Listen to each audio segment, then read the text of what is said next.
As the live television cameras turned toward Buckingham Palace, the world witnessed a historic and deeply dramatic moment. Prince William, once known as the boy who lost his mother too soon and grew up in the turmoil of royal family conflict, had now formally ascended the throne, becoming King William. It was a moment at once solemn and profoundly moving, for William was not merely a new sovereign, but also a symbol of change and a beacon of hope for a monarchy long seen as fragile. Yet, amid the pomp and gravity of the occasion, one detail seized the public's attention. The cameras caught Queen Camilla's face suddenly paling, her eyes blinking rapidly as if to mask a storm within. She who had journeyed from the shadows of scandal, once branded the other woman to the official title of Queen Consort, seemed in that instant to grasp how precarious her standing had become. With William now on the throne, Camilla was no longer at the heart of power, but instead a wavering silhouette on the edge of the new king's brilliance.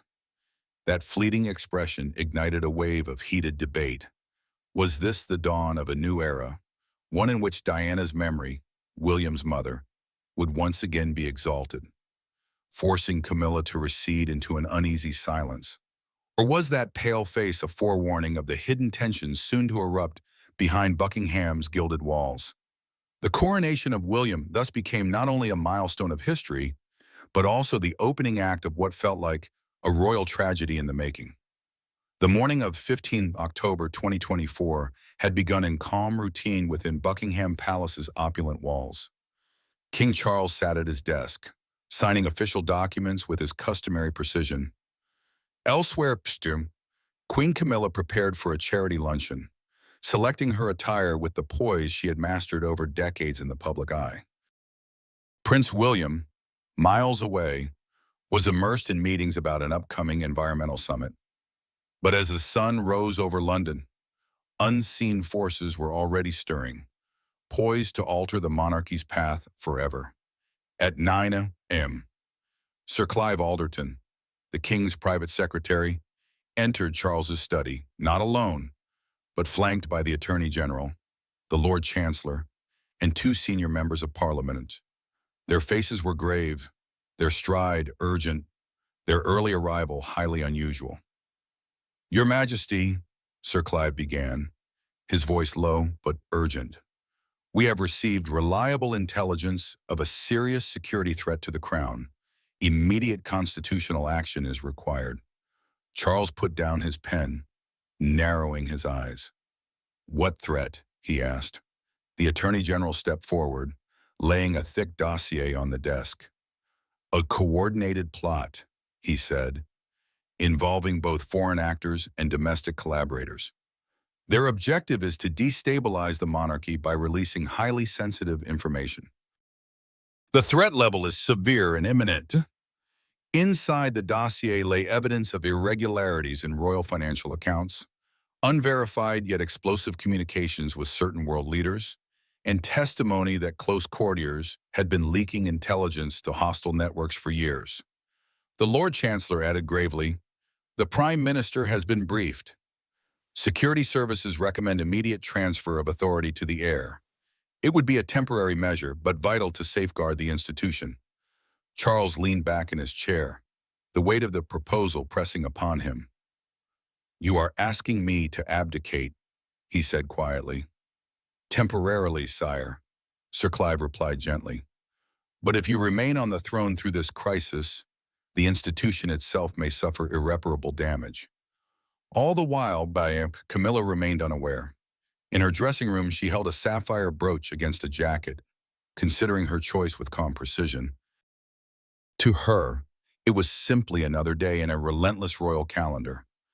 She could not yet know that her position, her public standing, even her life as queen consort, hung by a thread. Over the next 3 hours, constitutional advisors flowed in and out of the king's study. Every legal mechanism was debated, every repercussion weighed. Intelligence suggested the leaks could surface within 24 hours. If they acted swiftly, they might frame the transfer of power as a planned modernization of the monarchy. Delay, however, would mean scandal. Time was no longer a luxury. The final decision rested with the king. King Charles sat alone in his study after the officials had departed, staring at the abdication papers that would end his reign after just 2 years and 3 months. The irony was cruel. He had waited 73 years to become king, longer than any heir in British history, only to face the prospect of losing the throne almost at once. The security report before him was more terrifying than anything he could have imagined. Foreign intelligence services had apparently been gathering damaging material on the royal family for years, compiling a trove of documents and communications that could be unleashed to destroy public trust in the monarchy itself. The threat was not against Charles alone, but against the institution as a whole. Calls had already been made to pull Prince William from his environmental meetings, and discreet messages sent to senior royals that a constitutional crisis was unfolding. The machinery of monarchy was quietly preparing for a transition no one had ever expected to happen this way. At 11:45, Charles resolved to speak to Camilla before anyone else. He found her in their private sitting room, going over notes for her charity speech. She looked up with a frozen smile as she caught his expression. "My love, what is it?" she asked quickly, setting the papers aside. "You look as if you've seen a ghost." Charles lowered himself into the chair opposite, suddenly looking every bit of his 76 years. "Camilla, something has happened, something that will change everything for us." He explained the morning's revelations as gently as he could, watching his wife's face move from confusion to disbelief, and finally to horror. When he mentioned the proposed abdication, Camilla's hand began to tremble uncontrollably. "They want you to give up the throne," she whispered. "After everything we endured to get here." Charles's reply was heavy with exhaustion. "It's not about what they want. It's about survival. If this information comes out while I remain king, it could destroy the monarchy beyond repair. But if I abdicate now, William can begin untainted by scandal." Camilla shot to her feet and crossed to the window, staring out at the palace gardens. "And what about us? What about our life together? I've spent 17 years as your wife, building ties with charities, establishing my place in this family, and now you're telling me it all ends because of some conspiracy?"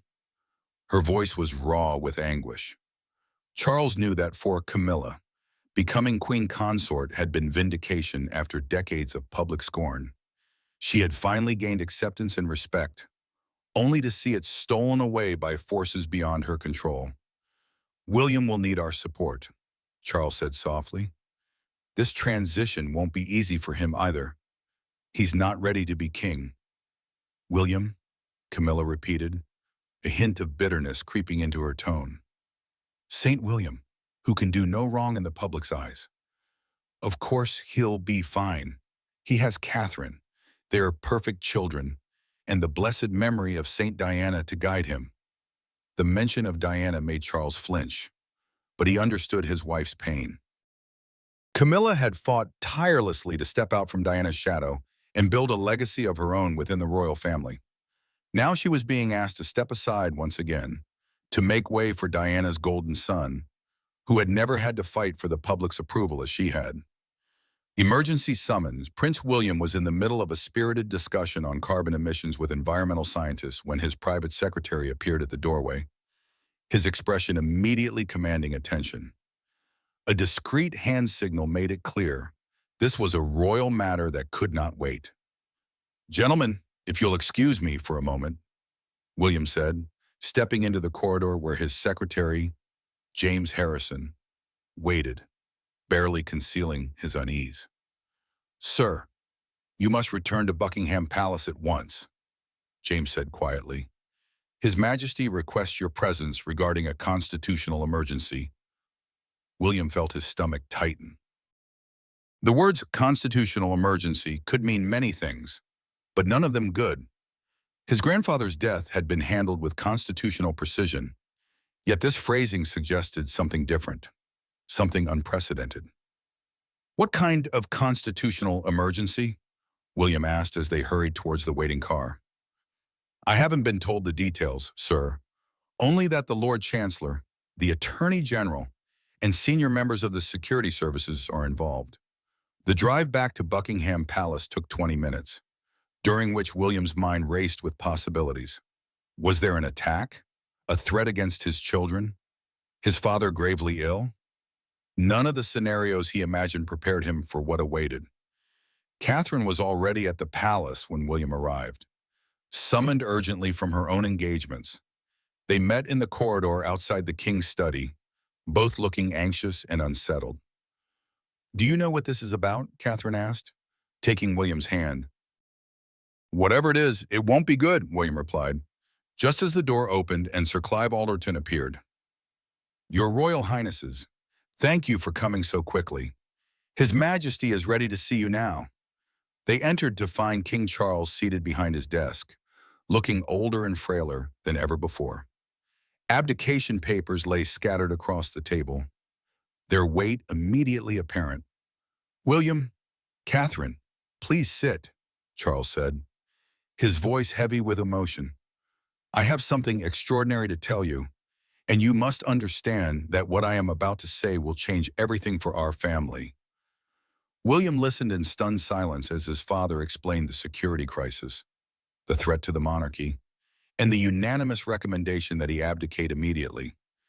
Each word felt surreal, as though he were hearing about someone else's life, not his own. "You're asking me to become king today?" William said when Charles finished. "I'm asking you to save the monarchy," Charles replied. "You are the only one who can do this.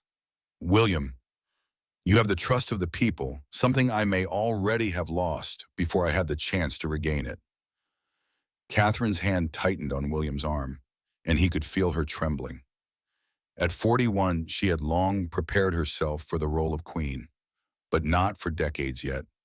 The idea of becoming queen immediately, with 3 young children at home, was overwhelming. "And what about Camilla?" William asked, watching as his father's face grew more pained. "That is the hardest part of all," Charles admitted. "She is devastated, as you can imagine. 20 years building her role within this family, and now it ends almost before it truly began. Preparing for the coronation, this next few hours passed in a blur of constitutional procedures, emergency legal meetings, and protocols not activated in modern times. William found himself thrust into crash courses on abdication law, succession rules, and the immediate duties of a monarch. The greatest challenge was time, to prevent the security crisis from becoming public before the handover was complete. Everything had to take place in hours instead of the months usually reserved for royal succession. The coronation would be reduced to a simple swearing of the oath, not the elaborate ceremony that normally crowned a king. "The full coronation can come later," the Lord Chancellor explained during one of the hastily convened meetings. "Today, we need only the constitutional essentials, the oath, recognition, and the formal transfer of authority." Meanwhile, palace staff worked frantically to prepare the throne room for the emergency ceremony. Broadcasters were quietly informed that a major royal announcement was imminent, though no details were shared. William spent an hour with constitutional lawyers learning the exact wording of the oath he would need to take. The traditional ritual was condensed into essentials, but every word had to be precise to guarantee the legality of the transition. Catherine, meanwhile, faced the practical shock of becoming queen overnight.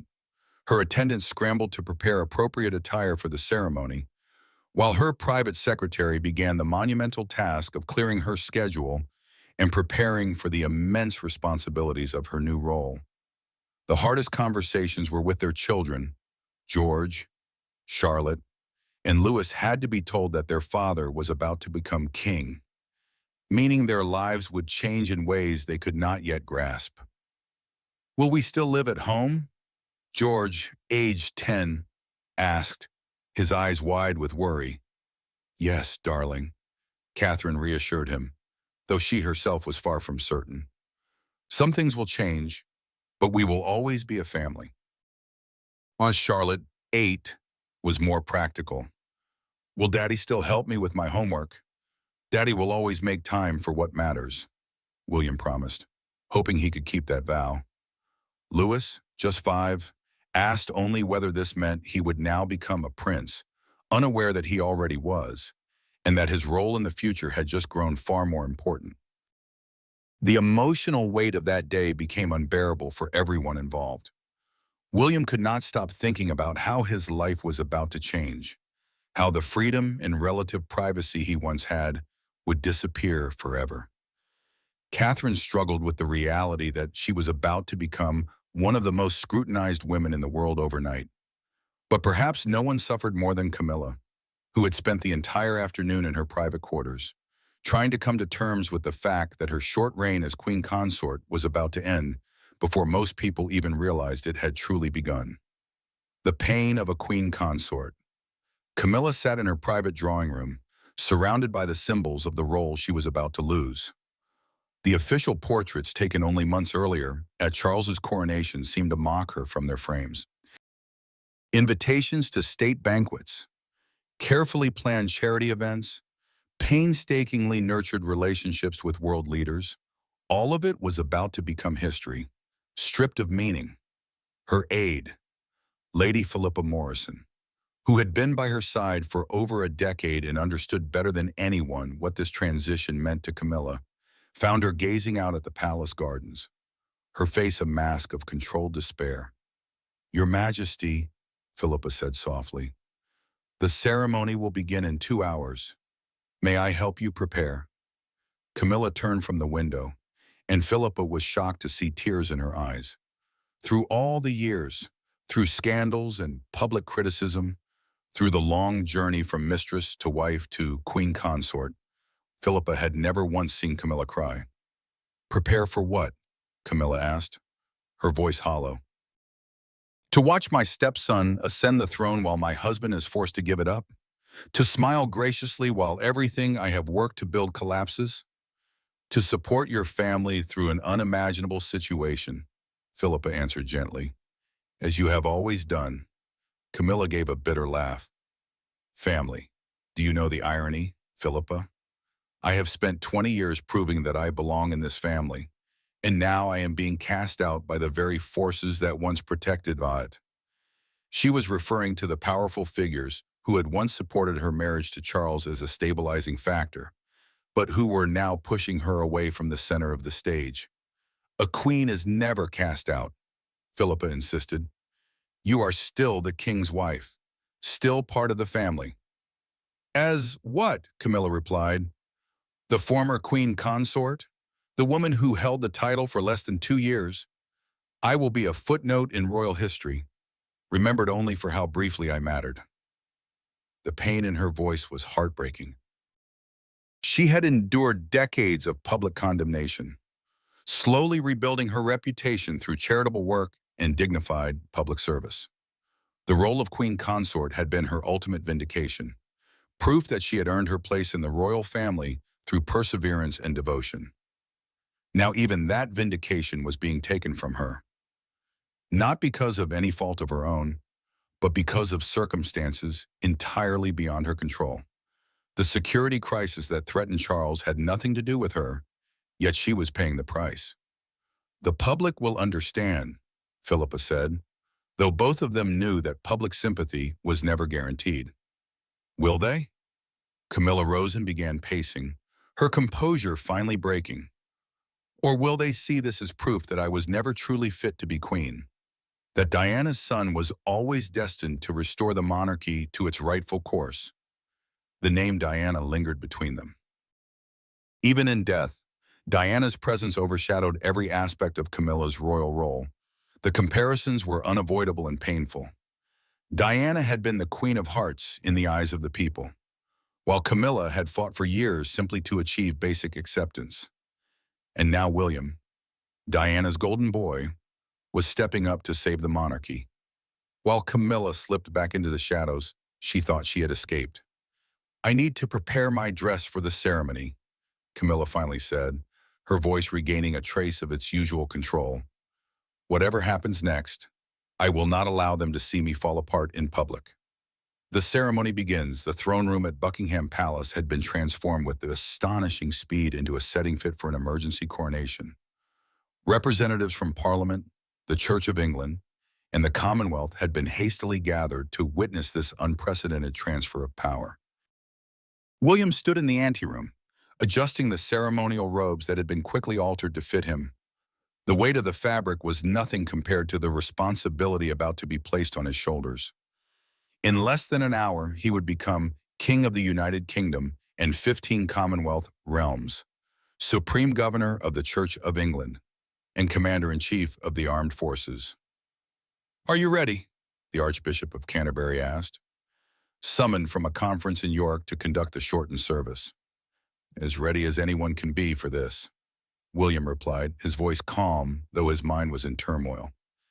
Catherine appeared at his side, radiant in a hastily chosen navy gown that had become her coronation dress. Her face was pale but steady, showing the quiet determination that had carried her through years of relentless public scrutiny. "Together?" she asked, extending her hand. "Together," William confirmed, clasping it firmly. The great doors swung open, and they stepped into the throne room to face their destiny. The officials present rose to their feet as they entered, the weight of history filling the ancient chamber. King Charles sat in the chair beside the throne, wearing his full ceremonial robes for the last time. His face showed the strain of the day, but also a dignified acceptance, a recognition of the necessity of what was about to take place. And at the front of the witnesses sat Camilla. She had chosen a deep purple kun, the color of mourning but also of royalty. Her jewelry was simple, her makeup flawless, her expression carefully neutral. But those who knew her well could see the tension in her shoulders, the slight tremor in her hands as she clutched her small handbag. The ceremony began with the Archbishop's solemn declaration of the circumstances that had led to this unprecedented gathering. His words were chosen with care to frame the abdication as an act of selfless service rather than a departure forced by crisis. "Today we gather under extraordinary circumstances," the Archbishop said, his voice ringing through the chamber and out to the worldwide television audience. "His Majesty King Charles III has chosen to place the welfare of the realm above his own, transferring the sacred trust of kingship to his son and heir." As the formal words of abdication were read, public eyes turned to Camilla's face. Audiences around the globe watched as her carefully maintained composure began to crack, her complexion paling with each constitutional phrase that ended her husband's reign, and with it, her role as queen consort. The moment of truth. The constitutional machinery of abdication moved with ancient precision. Even as the ceremony unfolded at unprecedented speed, King Charles signed the official documents transferring all royal prerogatives to his son. Each stroke of the pen marked another step in Camilla's decline from the summit of power. "I, Charles Philip Arthur George, solemnly and sincerely renounce and abdicate my rights, prerogatives, and dignities as king," Charles declared, his voice steady but weighted with emotion. "I call upon God to witness this renunciation and pray that he will bless my son William as he receives the sacred trust I now surrender." The witnesses, including the Prime Minister, members of the Cabinet, representatives of the Commonwealth, senior clergy, and the royal family, silently observed as the crown passed from father to son under circumstances none could have foreseen. Camilla's reaction quickly became the emotional center of the day as Charles spoke the final words ending his reign. She swayed slightly in her chair.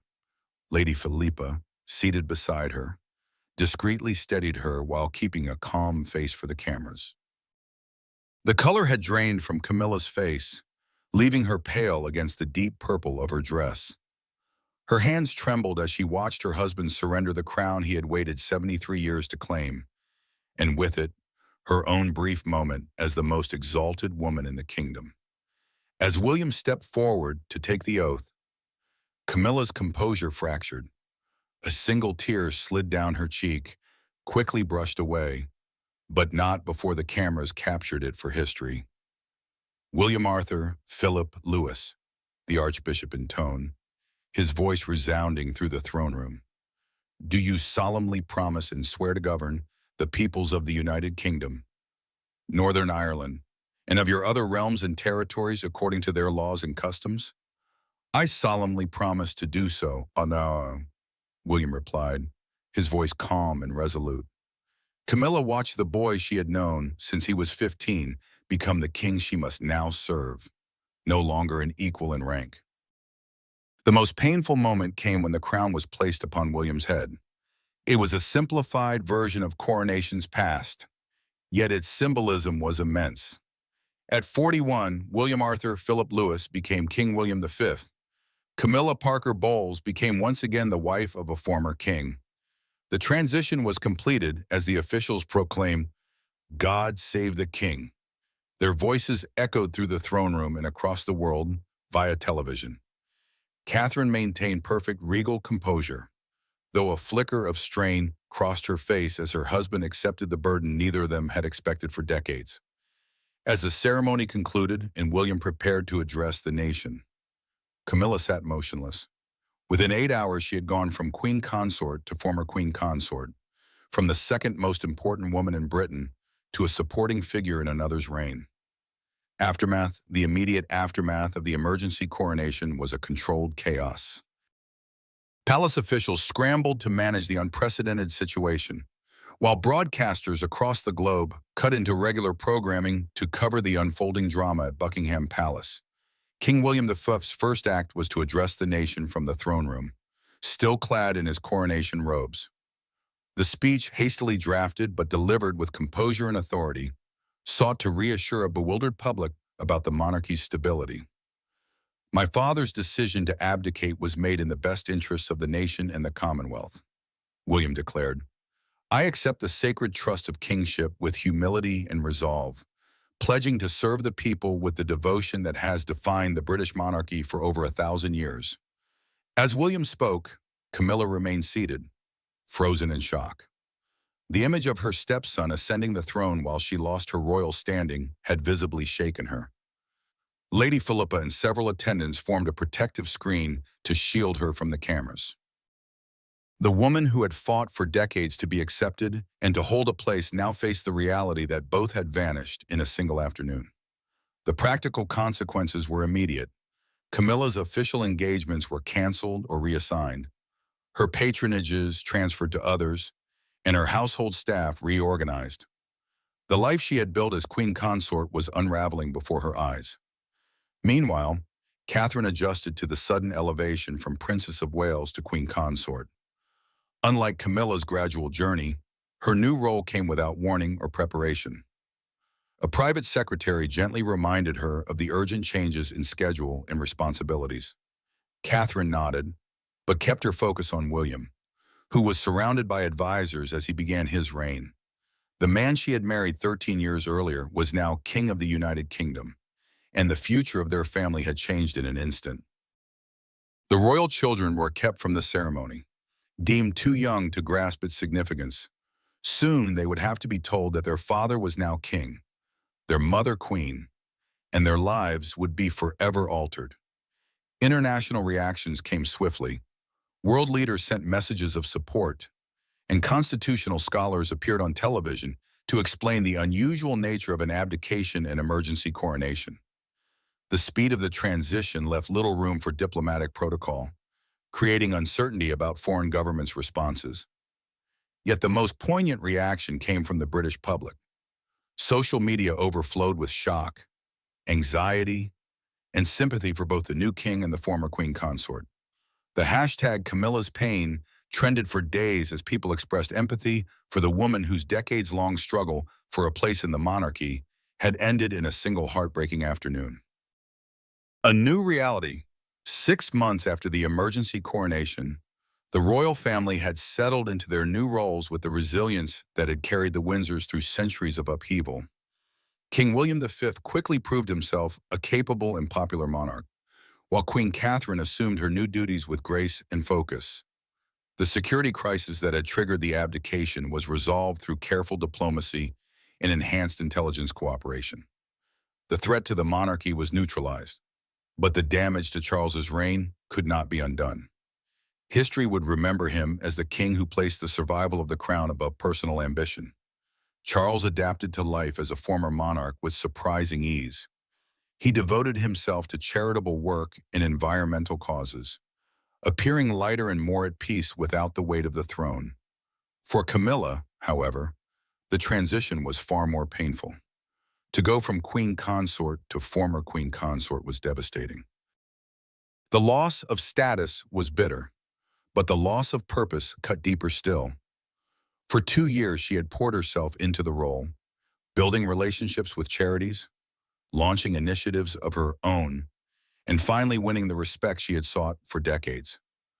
Overnight, it was all gone. The charities that once vied for her attention now turned to Queen Catherine. Invitations dwindled, her schedule emptied, and her sense of significance faded. "I don't know who I am anymore," she confided privately to Lady Philippa. "For 20 years, I worked to become queen consort. For 2 years, I was queen consort. Now I am nothing." Philippa reminded her of her accomplishments and her role within the family, but Camilla found little comfort. Watching Catherine step into the role she had lost with such ease was particularly difficult, though she maintained politeness for the sake of family unity. To many people's surprise, the public expressed sympathy for her. The image of her pale face during the coronation had touched hearts. They understood the pain of losing something earned through years of effort, especially when it was taken away by forces beyond one's control. William ensured she retained dignity within the family. She continued to attend major family events alongside Charles, and her charitable work received quiet support from the royal household. Still, it no longer carried the weight it once had. William and Catherine's children adapted well. Prince George, now second in line, began formal preparation for his future role. Princess Charlotte and Prince Louis enjoyed a relatively normal childhood, though under tighter security. Catherine's transition into queenship was smooth. Her warmth, dedication, and preparation made her instantly accepted in the role, as though it had always been her destiny rather than the result of a sudden crisis. As the first anniversary of the emergency coronation approached, the monarchy had regained stability. The upheaval that ended one reign and began another ultimately strengthened its resilience against unprecedented challenges. For Camilla, the day was bittersweet. It marked a year since she had lost everything she had fought to achieve, a reminder that in the world of royal ritual, the loftiest titles could vanish in an instant. She would remain a footnote in history, remembered for her brief reign and for the moment the world saw her watch it slip away forever. The sudden coronation of King William V was one of the most dramatic moments in royal history. But it was Queen Camilla's stunned face that captured the spotlight. Her pallor as she watched her stepson crowned with the throne she had lost offered a glimpse into the human cost of power and ceremony. In a single day, Camilla went from beloved queen consort to former queen consort, reminding us how swiftly life can change. Her fall from the highest seat in the kingdom revealed the fragility of status and the strength required to endure such loss under the gaze of the world.